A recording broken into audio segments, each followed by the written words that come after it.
ఏదో తప్పదు వెళ్ళాలి అని చెప్పి వాళ్ళ ట్రైనింగ్ సెక్షన్ కి వెళ్ళంగానే ఈ చాక్లెట్స్ ఈ సర్ప్రైజెస్ చూసి నేనైతే షాక్ అయిపోయాను. ఇంతకీ ఎందుకు పెట్టారనుకుంటున్నారు? ఎవరిదైనా బర్త్డే ఉంటుందేమో లేదైనా ఇంకేమైనా స్పెషల్ ఉంటుందేమో అనుకుంటున్నారు కదా.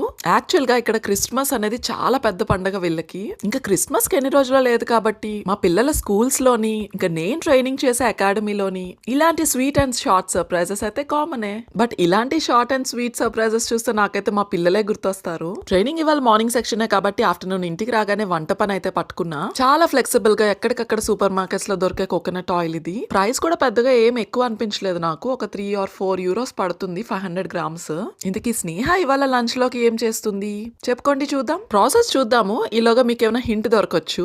మసాలా కోసం అయితే నేను ఆనియన్, ధనియాలు, జీలకర్ర, ఇంకా దాల్చిన చెక్క, అల్లం, వెల్లుల్లి, టొమాటో, ఇంకొక 2-3 ఇలాచీ వేసి పేస్ట్ చేసేసాను. ఈ ఇంగ్రీడియంట్స్ ఇంకా ఈ హడావిడి చూసి ఏదో నాన్ వెజ్ వండేస్తున్నానని అయితే అనుకోకండి. నాన్ వెజ్ కాకపోయినా సరే మంచి హెల్దీ ప్రోటీన్ ఉన్న ఫుడ్ నైతే ఇవాళ కుక్ చేయబోతున్నా.